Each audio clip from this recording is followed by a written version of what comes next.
Hello, and welcome to this latest episode of The Warp Cave, and I'm your host, Evil Dr. Tran, and with me is Uber47. What's up, man? We are down one man today. El Cid is not available due to he's out of commission. some kind of winter fever, so hopefully he'll be back ready and able for our retrospective of Empire Strikes Back and Return of the Jedi. So good luck to him. Yeah. Yeah, it's kind of funny, though. I mean, no, I won't talk bad about it. No. So, okay. Okay. We just finished watching A New Hope. Yeah. Star Wars Episode 4. And before we get to that, how's your week been? Man, it was busy. Actually, I thought today was Thursday. Oh, really? Maybe late Wednesday. Because, it was editing my podcast and the Secular Barbershop. And thanks for that. That and research and, gosh, just being an adult. Yeah. So. Yeah. But it was good. It was good. I didn't get that much video game time in, though. Oh. I'm going to make up for it tonight. I know. Tisk, tisk. I know. I've been playing the hell out of Fallout 4. I know. I'm so jealous. How is it? What do you think? It's fun. Is it pretty? Pretty. Slightly prettier. Yeah. But the story's real good. Yeah. How big is the world? I think it's about the same size as the other games. Yeah. Which is, they're all pretty big. I mean, I never did explore the maps of the other games fully because I didn't have it long enough until another game came out that caught my attention, I started Fallout 3 and man, I was impressed with it because whatever you saw in the background stayed in the background, and as you got closer to it, it slowly got bigger and bigger and bigger. It didn't do that cheap Nintendo 64, the fog in the background. And, but then I got the yellow light of death on the PS3. Did you enjoy the whole VATS, the targeting system? I did. It was nice. It was a lot of fun. Yeah. It was a lot of fun. Shout out to Gray Fox. Yeah, he got me into it. So. Yeah, the same company who did that also did Skyrim and Obsidian. Yeah, and they did the fantasy games. But for me, it was like, man, when I started playing Skyrim, it's a fun game. It's fantasy based, but for me, I was like, man, I missed the VATS targeting system. Yeah, so that's just I never played Skyrim. I mean, it's not bad. I mean, it's fun. It's really fun. For me personally, I never finished it. Yeah. So, I mean, it was a good story, but it wasn't good enough for me to finish personally. Sure.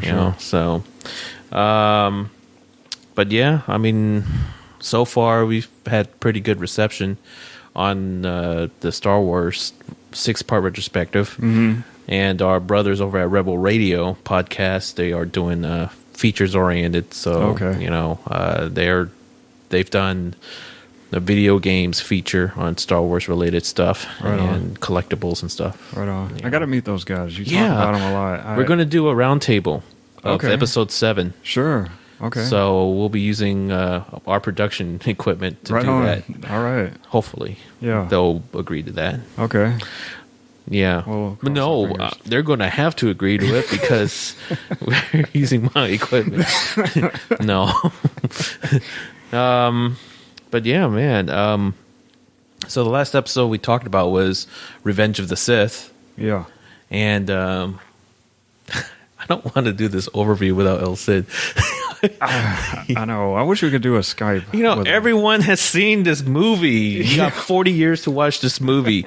I'm not going to overview this, but if I could, let me do this in 3 sentences. All right, do it. All right, first sentence. All right. Old man finds boy on Tatooine. All right. Second sentence. They meet a pirate. They go into space and they run into the Death Star to rescue the princess. And that's going to be a big well-known sentence, by the way. Right. And compound sentence. Yeah.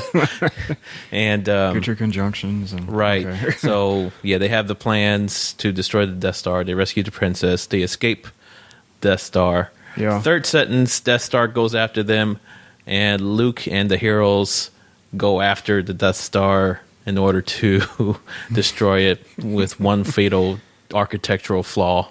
Right. They blow up the Death Star, and the heroes win the day. Yeah. Sounds good. There we go. There you go. Yeah. All right. Oh, that was spoilers, by the way, too. Yeah. All right.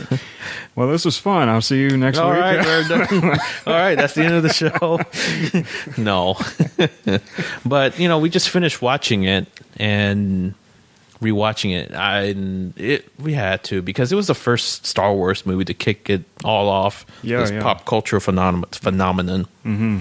And, man, I mean, I shared with you that fun fact where before Star Wars, they were using optical effects rather than practical effects. Right. And what I meant by that was that the science fiction movies that dealt with space back in the day, most spacecraft was on strings, and very elaborate rigs. Right.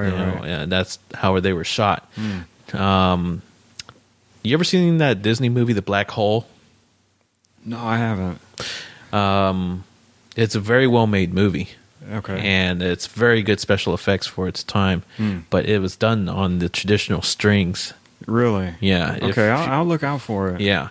It's very remarkable, the way they did it, And that was Disney Imagineering is what they called it. Yeah. So I mean, Disney at that time, they were still doing innovative stuff back in the day. It's funny that you mentioned Disney now with the new it's Star Wars ironic. It is, isn't it? Yeah. Yeah. Now Disney owns Star Wars, and I was pretty hesitant about that fact that they had Star Wars under their umbrella, and I was worried that they were going to milk it to death and corporatize it. And they did it with Marvel. Jeez. Yeah, but look how Marvel's turned out. It turned out really well. Yeah. I mean, before Disney acquired Marvel, I don't think what did Marvel put out? Just Spider-Man and just a handful of movies. I think Spider-Man was they co-produced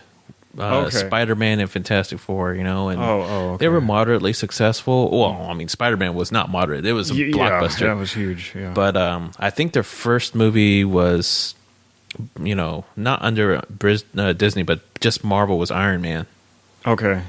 And then Disney and Marvel say, hey, we could use more funding. So they went with Disney. And really, Disney's left him alone. Yeah. Well, that's good. Yeah, and Marvel innovated the whole cinematic universe thing where every Marvel movie was interconnected. That's crazy. Right. Yeah, it is. I mean, I remember looking at I think Hulk for the first time when I saw that little teaser at the end. Yeah. I was like, what are they doing? The balls that they're, okay, so something else is going to come out. And I think when I saw Iron Man, that was when I saw that snippet of Nick Fury coming in. I was like, oh, okay. What did you think of Nick Fury being played by Samuel L. Jackson instead of a white man? No, I'm joking. Well, I'm pretty ignorant to the Marvel universe, so now you're not. Yeah, right. Now to me, he was just a badass character, you know, and Captain America Winter Soldier, he was unkillable. Oh man. Yeah, but it got guys like me. I say guys like me that didn't read the comics. Yeah. But Casual knew fan, enough. yeah. But knew enough of them. It got me into it. Man, the most I knew about the Marvel universe was the Avengers arcade back in the day. Oh yeah. And I think that was the only reason. I love that game. Oh man, I got it on my MAME on my computer. But that was the only reason why I knew who Vision was on Age of Ultron. I was like, oh yeah, he was a guy from the arcade. So you know who? Here's a little kind of pop quiz. Do you know who else is under the Disney umbrella that has creative freedom? No, Pixar. Really? Yeah. I didn't know that. Pixar's their own entity, and they pretty much throw out whatever they want to do. Right on. Because really, the guy who ran Pixar is now on the Disney board. Okay. So he can just it's protected. Yeah. So, it's his baby. Yeah, that's good for him. Yeah. Good for him. So Pixar, Marvel, and Lucasfilm are their own second-party studios. Now, does Lucas have anything to do with Lucas with Star Wars? Yeah. Just consulting. Okay. Yeah. That's it. Just consulting, advisement, and just Bible stuff. You know? Star Wars Bible nuances and things like. Okay, because I heard that he presented some treatments scripts, to Abrams, and they were turned down. Well, they looked at it. They tried to make it work, but they couldn't. Okay. Because Abrams is like one of those, like any solid filmmaker, you have to have a solid script. Sure. That skeleton. Yeah. A solid skeleton to work on. And if you have a weak script, then you're going to have some kind of fundamental flaws. Yeah. You know, the majority of the time a successful movie is based on a really strong script. Yeah. We were talking about that earlier. Yeah. So now Lucas is pretty much on the same boat as everyone else in the world. No one knows what the new Star Wars movies is about. That's kind of cool, though. I think he's a fan like us now. He's like, I'm going to find out how the movie's going to turn out, just like the rest of us. I don't know anything. Yeah, I hope there's no ill feelings. No, of course not. Okay. He's a billionaire because of it. Well, yeah, but he donated. He donated most of the billions that he got. What, $4 billion? Like, he only kept like just $20 million to himself, but gave the rest to charity. Really? Yeah. He's a good dude. I mean, he. I think all of his kids are adopted, or most of them. No, I don't think so. Or I thought he adopted some kids. No. Did you know his wife is African American? I did. Yeah. He's got the fever. No. What's the slang for that? Huh? What's the slang? It's not jungle fever, right? Yeah. It is. Yeah, I just shortened it. But I thought jungle fever. No, anyways, this is not the barbershop. So, I wanted to ask you. Yeah, we keep going on the tangent. That's my fault. You know. All right. You saw Revenge of the Sith last week. Yeah, last week, and now you're going in with this context of New Hope. So, what do you think? How it connects? Well, I came at it with two different views. One with, I see how Vader knew who Obi-Wan is before he died, and spoiler alert. And I knew, I saw, they were talking about the Clone Wars, and they mentioned things about, just little hints that happened in Revenge of the Sith. But then I came at it with looking at it for the first time without seeing the prequels, and why are the droids so dirty? How do they know about the Force, and what happened to Vader, and how did they end up at this? And why does Luke live with his aunt and uncle instead of his parents, and things like that? Yeah. I remember after we saw Revenge of the Sith in the theater, you pointed out something where C-3PO says, "Mission? What mission?" I remember you pointing that out, and I was like, "Oh, yeah, okay." I never caught that, and it's like it's weird that Lucas thought of that all these years ago and tied that in. And so, it was pretty cool to see the tie-ins. But did it give it like a better understanding of Vader for you, or some of the backstory, or you could? I mean, people still enjoyed this movie even when the prequels never came out. And I think I would have been fine either way. Because when I saw, I think it was Return of the Jedi. And he took off his mask, and I was, whoa, okay, he's been through a lot. But I didn't need to know what he had been through. How he ended up like that. It was just, he was a bad guy. He went through something, and, he turned around. But anyway, that's a future episode. But, I think I could have, I don't think I needed to know anything before. Yeah, when I was a kid, this is actually the second Star Wars movie I saw from beginning to end, because I saw Empire Strikes Back first. That was my first Star Wars movie. Yeah, me too, man. Yeah. And I saw it on VHS, and then I saw, Star Wars. When I was watching this first Star Wars movie, from beginning to end, it's like, wait a minute, doesn't Han get frozen or anything? Yeah. I thought I was watching, I thought there was only one movie. Really? Of Star Wars. Okay. I didn't know there was another. So when I was watching A New Hope, I thought I was watching Empire from the beginning. Oh, okay. Because even though I saw Empire, it's like, wait a minute, where are the Snow Walkers? Or where are all that? But and then it's like, who's that old man? Yeah, I'm with you on that, because I kind of saw them in a Pulp Fiction way. Yeah, when I was a kid, and one movie would come on, then you go play outside and come back on, and like, man, this movie's still on. So I know what you mean. Yeah. But go ahead. Yeah. There was one thing I wanted to ask. When Luke met Obi-Wan for the first time, and he said he hadn't heard Obi-Wan Kenobi in a long time, and he was talking about his father, and he said he got seduced by the dark side and things like that.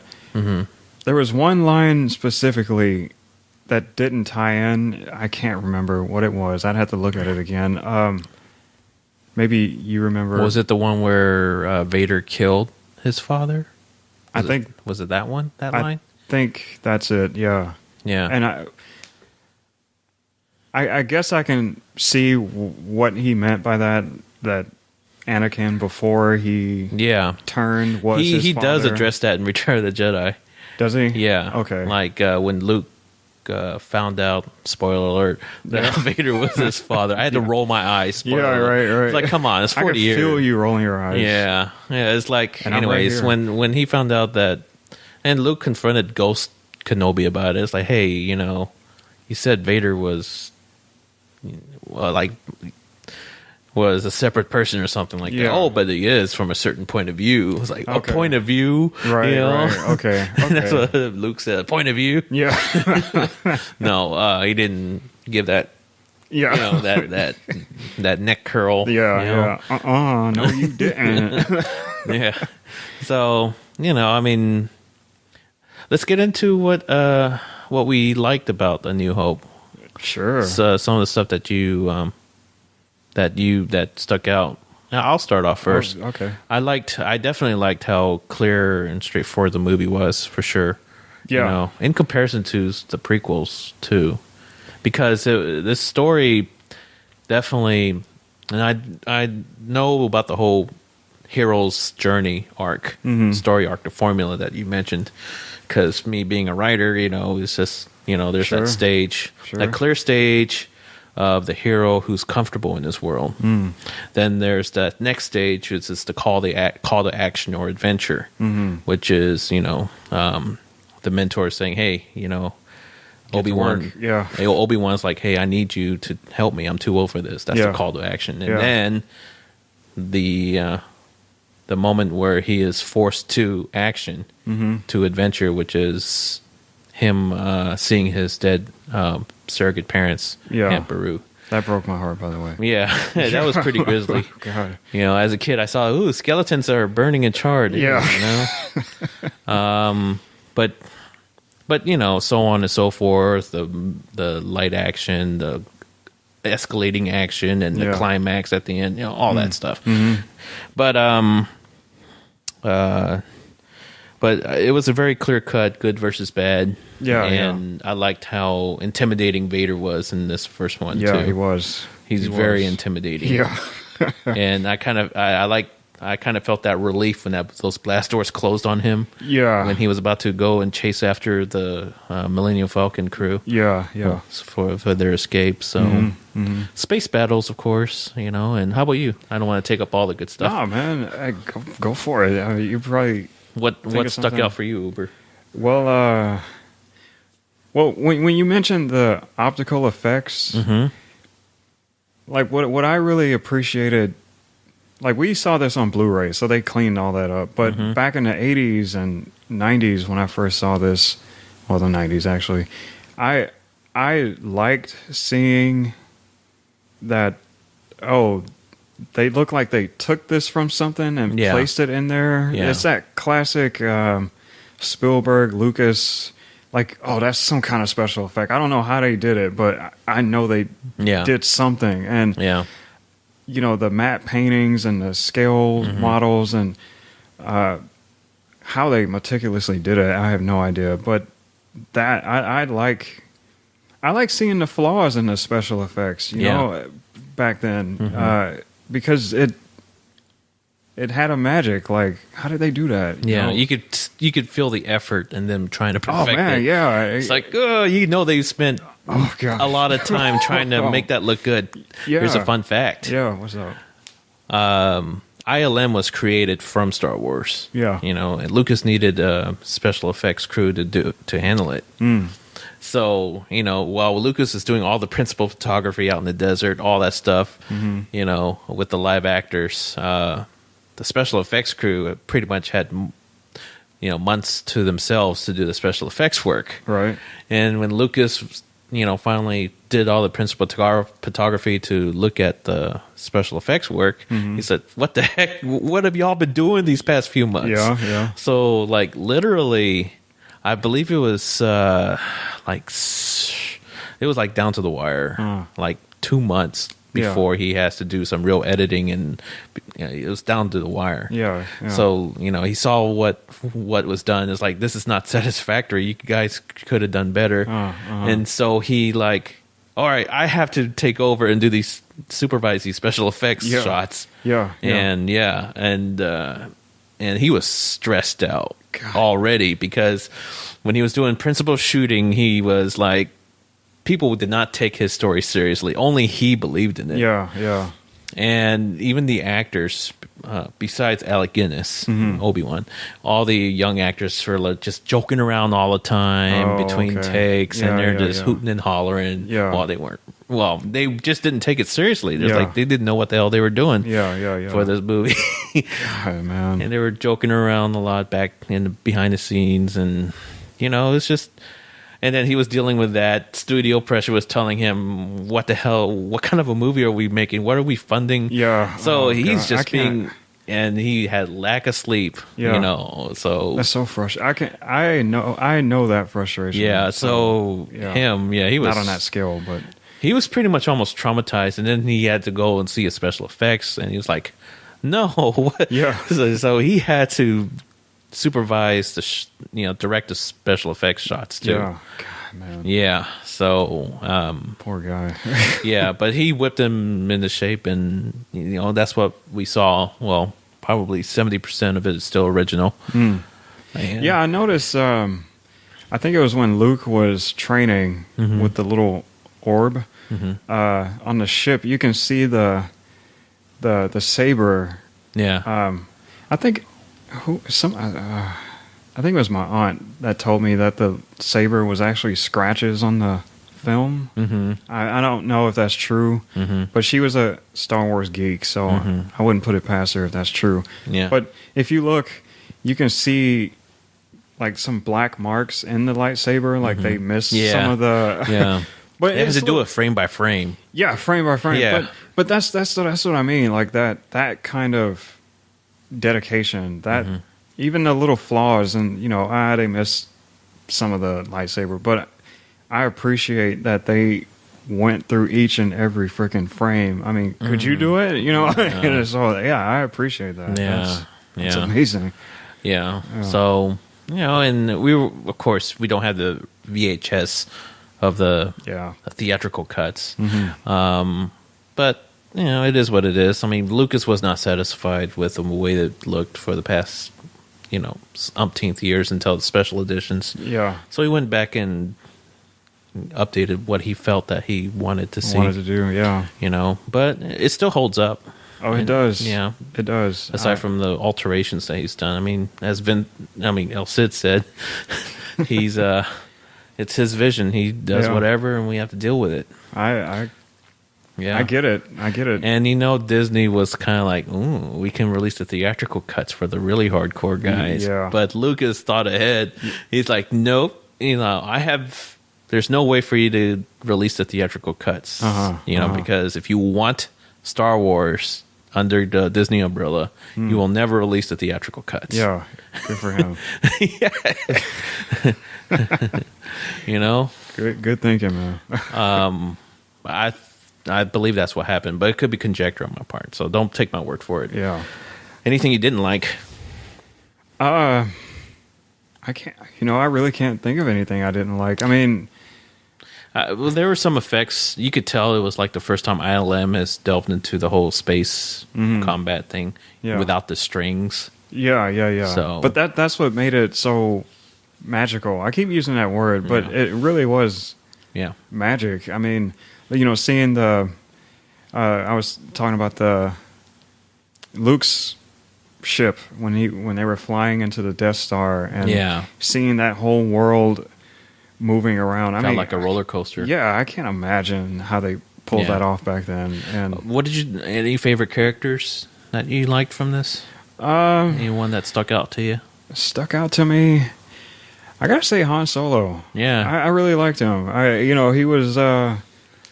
He was practical, cynical. Yeah, he was. He's like a working man. Yeah, pretty much. Cool, laid back, knows what he's 12 steps ahead. Yeah, and a hustler. I think that's why I like him. Yeah, he's a hustler. He makes things happen somehow. So you can tell he's been through a lot, but you can tell he's like he goes by his gut feeling. Yeah. Like no plan. Plan. Yeah, just get in it. We'll figure. It's like Indiana Jones. I don't know. I'm figuring out as I go, or whatever that line is. That. Yeah. I can. When he was when that prison scene when he took off his mask and he was. That whole part is ad-libbing. He just did it off script. Really? Yeah. He's like, we have everything under the control here. Okay. And he just shoots the thing. He's like, the conversation's getting boring anyways. That's one of the funniest. That's good. That's good. I like Luke as a character too. I can relate to him more so than I can with Anakin. Yeah. Oh, geez. Yeah, that's a good origin story point because Anakin was. I've heard things about Luke being whiny. I didn't see him as whiny. I saw him as just a teenager or early adult or whatever. Yeah.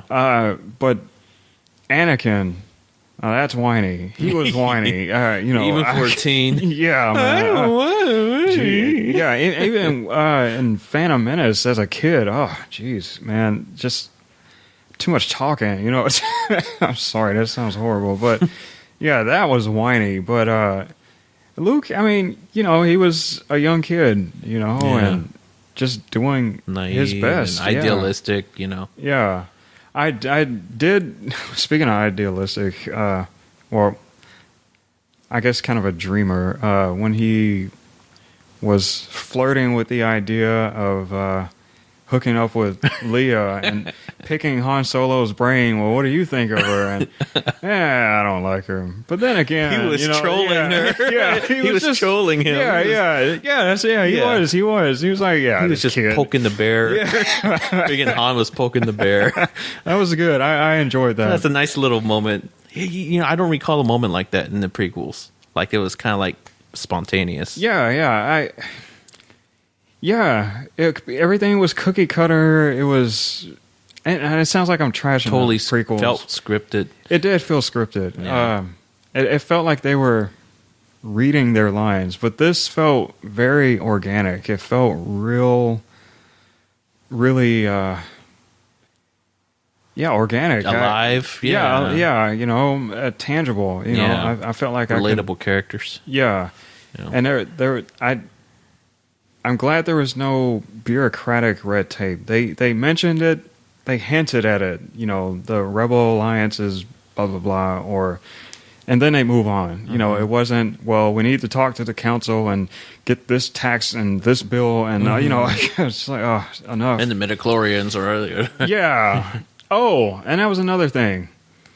When Obi-Wan Kenobi, thank you for saying this, when he said that the Force is what binds us all. It was what holds the universe together. Basically, I'm paraphrasing. That I appreciate that more than it being something in your blood or biological or like something like only the gifted can tap into that. I don't want to say force, but the force, and tap into, I guess, the dark matter, or whatever holds us together. That the element of fantasy and mysticism. I kept thinking ki or chi. I don't know which. Yeah, you got it right. Chi. Okay, chi. Okay, that's what I kept thinking. With enough practice and enough meditation, or getting to know oneself, you can become one with the force. That was cool. I like that instead of a scientific. Some of the negatives, it's not the fault of the movie, but pretty much the fault of the times. I felt some of the effects work was kind of slow, like the whole TIE fighters going after the Millennium Falcon where they're on the turret guns. Oh yeah, that felt a little slow for me. I mean, it was cool when I was a kid. I was like, that's cool. Yeah, but if they made, because it felt like the Millennium Falcon was stationary. Okay, I see what you're saying. Made it feel like it was stationary. Yeah, but I did wonder, were they encased? The gunners? Yeah. No, they were kind of semi. There was low, duct for them to crawl into. Okay, because the turret was moving freely in that window. Yeah. And I was thinking, wait a minute, are they? It doesn't rotate fully, I don't think. Oh, okay, but my thing was, are they exposed to space? Like, I thought they were exposed to. Not that I know. But I couldn't tell because I didn't see any glass. But I did think them escaping the Death Star took a little too long. Yeah. Going through the corridors. It's funny that you mentioned that. Yeah. Because I went with El Cid's youngest brother, and we went to watch the special editions at San Jacinto Mall. This is before the whole arena stadium style theaters before Tinseltown. Yeah. It was old school theater. So me and him, we went over to that mall to watch that, and it was like 10 o'clock. So when that whole corridor part was going on with Ben doing all that, I was like nodding off. Really? And El Cid's youngest brother was sleeping. He was asleep when Kenobi was turning down the tractor. Is like, that's kind of relaxing. So funny story about this movie is there's a theater right down the street from my apartment. This used to be far from Houston, where we used to live. Yeah. And I remember I drove all the way out here because this was the only theater playing the, I think it was the Phantom Menace at the time. Yeah. And I drove all the way out here to get tickets with this girl who never even showed up. But I drove all the way out here. It was like 30... Was it by yourself? Yeah, I drove out here by myself to get these tickets in a dust storm in Houston, if you can imagine that. Yeah. And I got these tickets for this date that never happened. I never knew this. Yeah, I never told anybody that. So, but it was one of the things I was thinking about. I was like, oh, God, I remember buying tickets to see this movie back then for the date that never happened. But anyway. I just wanted to share that with you. All right, go ahead. Stood up. Whatever. Well, welcome to the club. I'm sure there's someone who's listening to this that can relate. Yeah. Someone out there. Yeah. So I don't really have any moments that, it's just the movie's slightly dated. Well, not slightly, but there are moments where it does it feels dated, in compared to the way storytelling is told now, which is more concise and to the point. Sure. Same thing with novels back in that time period. Really wordy and now it's more concise to the point. Yeah. Quicker style of storytelling. Yeah. I did hate that almost all of Luke's crew died. Oh gosh, and it was only Luke and Han. Yeah, I kind of Wedge. Yeah. When you told me about that GIF, that was pretty funny. The Porkins? Porkins, yeah. Yeah, there's a funny meme out there of Porkins, the fat starfighter pilot, who they added French fries and a Sonic drink, and he's holding it, and they added that in there, and he got blowed up. Yeah. Oh, you Star Wars fans, you're so creative and funny. Oh yeah. How do you do it? Yeah. So, we've talked about our likes and dislikes. So let's get into some of the fun facts. Sure. That's what I want to hear. I didn't do the prequel ones because I hadn't thought of it until now. That's okay. Yeah. I figured, these really, the original trilogy is near and dear to every Star Wars fans, serious Star Wars fans. Yeah. Not the mainstreamers. And, well, here I go. I got 7 facts here. Yeah. Fun facts about the movie. Some of it's behind the scenes. Well, all of it's pretty much behind the scenes. Yeah. And I'll go down the list of these facts and want to hear your reaction. All right. Fact number 1. The skeleton that C-3PO passes in the beginning of the movie belongs to a Tatooine creature called the Krayt Dragon. Mm-hmm. This artificial skeleton was left in the Tunisian desert after filming. Holy crap. And still lies there. During the filming of Attack of the Clones in 2002, the site was visited by the crew once more, and the skeleton was still there. Wow. That's awesome. Yeah. Yeah. Just sitting there, It's there. And kind of in relation to that, the town, Phantom Menace, all the little desert, it's still out there. Really? The set is still out there, and it's occupied by not vagrants or anything. It's just by people. Yeah, they're just out there. It's like, hey, cool, free structure. So they're out there surviving in those. There's a YouTube video of it. Yeah, someone touring the place with people actually living in that. No way. Yeah, that's awesome. Yeah. All right, number 2. They're going to reclaim those. Yeah, second fact. Due to the limited budget, the American cast members and crew, including George Lucas, all decided to fly coach class to England rather than first class. When Carrie Fisher's mother, Debbie Reynolds, famous actress, heard about this, she called Lucas, complaining how insulting it was for her daughter to be flying coach. Fisher was in the room with Lucas when he took the call, and after a few minutes asked if she could talk to her mother. When Lucas handed her the phone, she simply said, "Mother, I want to fly coach. Will you F off?" and hung up. Good for you, girl. Yeah. Yeah, Debbie Reynolds, you might remember her from the movie Singing in the Rain. Yeah. I forgot what role, but she was in there. But famous actress back in the day. Oh, I wanted to say before you continue that you were saying hardcore fans appreciate the first trilogy. You had to earn your nerd.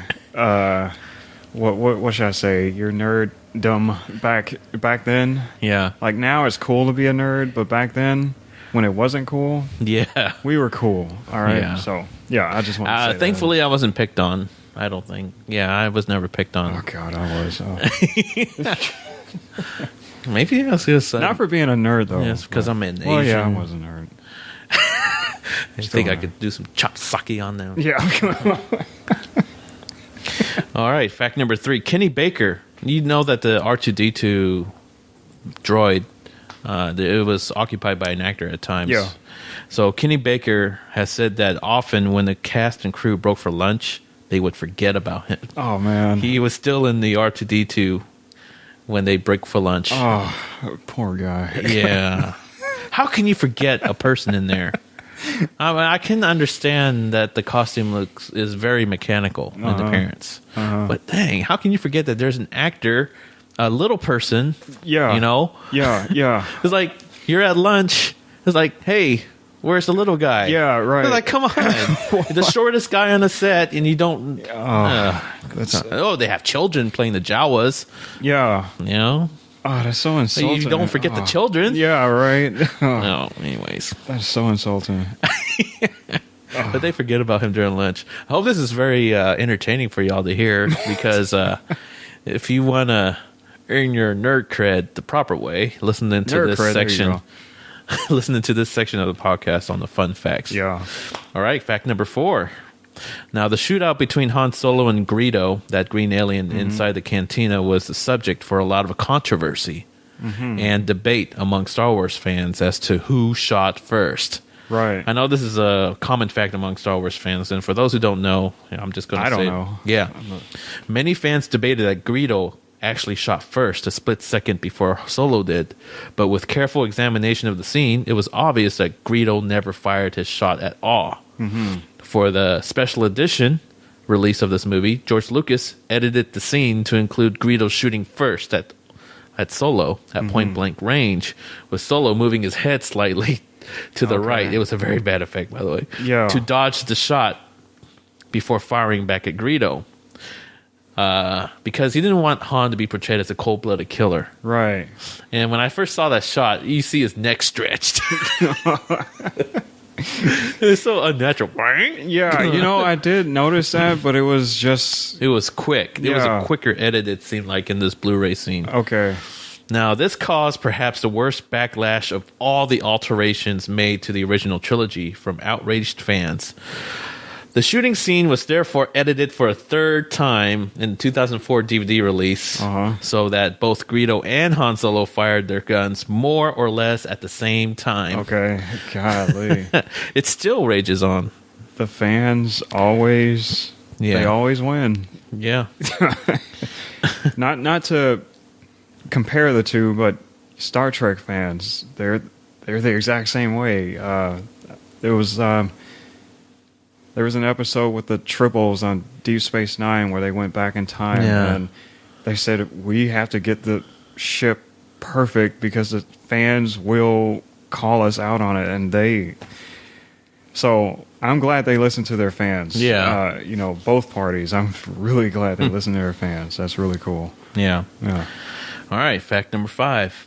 David Prowse, the actor in the Darth Vader suit, was still disgruntled more than 20 years after the film's release about the fact that his voice was replaced by James Earl Jones. In an interview with the Canadian press, Prowse claimed that he was a victim of reverse racism, as there was no black members in the cast. The studio was worried that they would lose a significant size audience. However, Jones wasn't even credited in the original film, and it was initially unknown that Vader was being voiced by a black actor. George Lucas opted to dub Vader's dialogue with another actor because Prowse has a strong Bristol accent, which was not in keeping with the character. The cast and crew's nickname for Prowse was Darth Farmer because of his heavy Bristol accent. Darth Farmer. And Bristol accent. So like, I don't even know what that sounds like. I'm Darth Vader, all right? God, no, that would not work. That's more of an Australian accent. Yeah. It reminds me of Eddie Izzard. I don't know if you ever seen his stand-up, but he said it wouldn't work if you had a voice like, Luke, the Force is with you. Who told you that? I think James Earl Jones is the perfect cast for that voice. God. I can't imagine any other voice for it. I can't either. Unless it's a whiny, it's like a reverse voice. It's like Mike Tyson or something. Oh, God. Fourth is thrown with this one. That's good. Thank you. All right, fact number 6. James Earl Jones supplied the voice of Darth Vader, but specifically requested that he not be credited. At the time, the reason he cited was that he felt he had not done enough work to get the billing. But he later admitted that he didn't want his name associated with the film because he was still an up-and-coming actor and didn't want to be typecast. Jones does receive billing in the subsequent sequels and the 1997 special edition. Right on. Interesting fact. Yeah. But it's funny because he still kind of became typecast as that voice, and... I don't know. Because I'm trying to think of other significant movies he was in. He was in Conan the Barbarian. Yeah. And he played an evil villain, but, you saw him sight and sound. Sure. But he was evil, dude. I mean, I haven't seen that in so long. The first thing that happens was, Conan is with his mom. And James Earl Jones' character comes up to Conan and his mom, captures Conan, and beheads his mom. Holy crap. In front of Conan. Wow. Yeah, that is some ruthless stuff. Yeah. I mean, Darth Vader didn't do that. No. Well, I mean, he killed kids. Yeah. But yeah. I'm going to keep reminding of that fact, too. Yeah. He killed kids. But anyways. Yeah.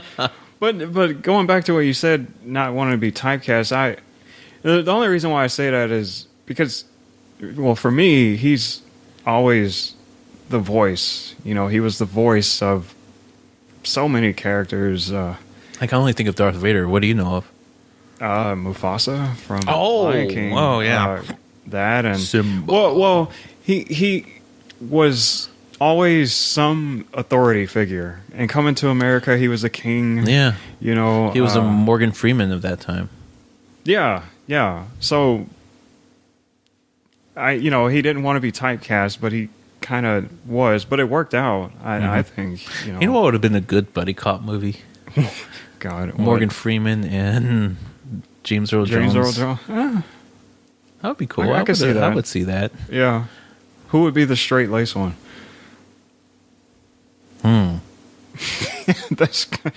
And who would be Morgan Freeman? Yeah. No, I would make that James Earl Jones because of the voice. The voice, yeah. And I could see Morgan Freeman playing a slickster. Yeah. No, we need to go down and see this one. Yeah, give me a Lucy. Yeah. Look in the Urban Dictionary if you don't know what a Lucy is. Yeah, go ahead and do that. See, remember that time when we were talking on one of your podcasts, and when you said you're Lucy? Yeah. I was like, I told you it was Lucy. Yeah. My dad used to sell Lucy's all the time. Really? In his store. People would just pay a dime or a quarter. Yeah. And he would just give them a loose cigarette. Damn, I just gave it away. All right, you don't have to look it up. There's your answer right there. You just caught yourself. I just caught myself. Yeah. It's all right. All right, last fact. All right. George Lucas was so sure the film would flop that instead of attending the premiere, he went on vacation to Hawaii with his good friend Steven Spielberg, where they came up with the idea of Raiders of the Lost Ark. Wow. Oh, that poor guy. Yes. And I got 7 more for y'all for Empire Strikes Back. Nice. And I hope you guys are looking forward to that. And I hope that you all enjoyed the A New Hope, the fun facts behind the movie. Yeah. There are countless more out there that I haven't mentioned. Yeah. I think 7 is right, like you said. It's just the right amount. I don't want to take up a whole... And there'll be 7 movies, so that's perfect. Yeah, exactly. Yeah. So, overall, it's a classic movie. The movie that started it all. Yeah, man. And, and for anyone who doesn't know, me and the whole Warp Cave crew, what we're doing is that we are choosing the best movie of each trilogy, and we're doing a fan audio commentary for each trilogy. Was planning on doing an ambitious all 6 movies, but I just oh man, the holidays are around the corner, and you just don't have time to do it. Yeah. So, at least for me, because I'm helping, really not making sure, but seeing if all the dancing, the moving parts are going correctly with. Sure. The Rebel Radio crew who are trying to come up with their special features for Star Wars. Us doing our retrospectives and then audio commentaries and then, working part-time with the Secular Barbershop podcast as well. So I feel a little spread thin. But I don't mean to add to that stress. Oh, no. It's just... Your show is a different enough vibe for me to just just vent a little bit, go with the flow. I'm glad. I'm really glad because that's the point. That's the point. Yeah. So and then me just looking into doing some YouTube filmmaking. I want to do that. I'm tired of making excuses, and I wanna come up with like little sketch films and maybe fan music videos and stuff like that. So. I was looking at some of their production tools that they have, and they got sound effects, and you're gonna have a ball, man. Yeah, you're gonna have a lot of fun. Yeah, but maybe too much fun. Yeah, I mean, I've always been passionate about films. You know, what else is going on? But yeah, for this trilogy, we are doing a fan commentary for The Empire Strikes Back, and I hope you guys are looking forward to it. And also, the next episode, we are going to do a retrospective on the big one, the elephant in the room, The Empire Strikes Back. Yep. I'm looking forward to that retrospective. Can't wait. And hopefully El Cid will be back with us for that episode. Yep. So, alrighty, guys. Well, we are going to see y'all next week, and I hope you've enjoyed this retrospective of Star Wars: A New Hope. And follow us on Twitter. You can follow at Uber47 on Twitter. Yep. And you can follow me on at Warp Cave Show on Twitter. I'm following you. Oh, yeah. Oh, my. But anyhow, and then we also have a hub page on thewarpcave.com. Basically, a hub page for everyone. There will be links for all of the retrospectives, the fan commentaries, and from our sister podcast, Rebel Radio. Shout out to Mark and Matt and Frank on the Rebel Radio side, and I'd like to really thank them for taking the time to really getting this celebration of this saga and looking forward to The Force Awakens. Right on. So anyhow, again, thank you for listening, and then next week, The Empire Strikes Back. See y'all. See y'all later.